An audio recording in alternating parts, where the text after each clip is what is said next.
Hey guys welcome back to my channel Serinaz Jahan. So কেমন আছো সকলে? আশা করছি সকলেই অনেক ভালো আছো, আর আমরাও কিন্তু অনেকটা ভালো আছি। তো আজকে বিকেলবেলার দিকে একটু বেরিয়েছিলাম স্টেশনের দিকে, একটু কাজও ছিল। ওই যে একটা কথা আছে না, যত মত তত পথ, ঠিক তেমনই আমার ভিডিও বানানো নিয়ে হাজার মানুষের হাজার মন্তব্য।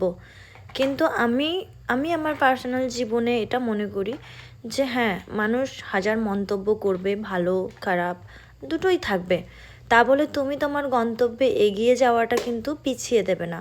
তুমি নিজে জানো তুমি কি করবে বা কোথায় যাবে, নিজের উদ্দেশ্যটা কি, এটা ভেবেই কিন্তু তোমাকে সারাটা জীবন এগিয়ে যেতে হবে। কারোর বাজে মন্তব্যে তুমি পিছিয়ে গেলে বা থেমে গেলে কিন্তু তুমি পিছিয়ে রয়েই যাবে। তো যাই হোক, স্টেশন থেকে কিন্তু বেরিয়ে এসে সেই বিখ্যাত তেলে ভাজার দোকানে চলে গেলাম।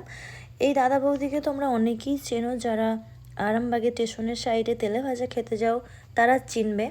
এই দাদা বৌদি কিন্তু হাজার রকমের ডিশ বানায়, প্রত্যেকটা ডিশ কিন্তু একদম মুখে লেগে থাকার মতো। মানে আমার পার্সোনালি খুব পছন্দের খাবার। আমি বরাবরই ওনাদের দোকান থেকে তেলে ভাজা নিয়ে আসি যেই দিন ইচ্ছে যায়। মানে রোজ রোজ যে আমি তেলে ভাজাই খাই তা কিন্তু না, সেটা বলা মিথ্যে বলা হবে। কিন্তু যেই দিন মনে হয় যে তেলে ভাজা খাবো, তো মানে আরামবাগের যতই দোকান থাকুক না কেন, সব দোকান ছেড়ে কিন্তু এই দাদা বৌদির কাছেই যাই। কারণ আমি জানি যে এই দাদা বৌদির দোকানের জিনিসটা কতটা টেস্টি। যাই হোক, আমরা কিন্তু কিনে নিয়ে বাড়ি চলে এসেছিলাম। ওইখানে দাঁড়িয়ে কোনো রকম খাওয়া দাওয়া করিনি, কারণ আমি ঠিক করেছিলাম বাড়িতে নিয়ে যেয়ে খাবো, আর গরম গরম চায়ের সাথে খাবো। চিংড়ি, এগুলো চিংড়ি?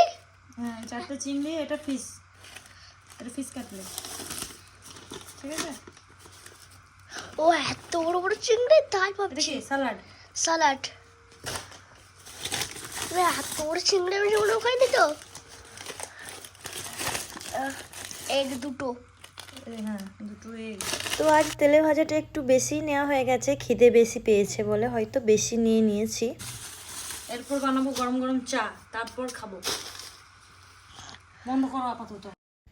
আমি কিন্তু কোনো রকম অ্যাডভার্টাইজ করছি না যে যার কারণে আমাকে ডিশটাকে ভালো বলতে হবে। আমি পার্সোনালভাবেই এখানে খাই, আর যার কারণে আমার ভালো লাগে বলেই কিন্তু আমি এই জিনিসটাকে ভালো বলছি।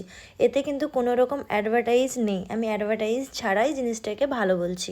যারা এই দাদা বৌদির কাছে অলরেডি মানে তেলে ভাজা খেয়েছো তারা তো জানোই যে সত্যিই অনেক টেস্টি বানায়, আর সবথেকে বড় কথা তেলটা অনেক ফ্রেশ থাকে। তো যার কারণে খাওয়া সত্যিই অসাধারণ খেতে। আর অনেকটাই ভিডিওটা লম্বা হয়ে গেল জানি, দেখতে অসুবিধা হয়। তো এতটা ভিডিওটা দেখার জন্য থ্যাংক ইউ সো মাচ। আর এইভাবেই পাশে থেকেও ভালোবাসা দিও।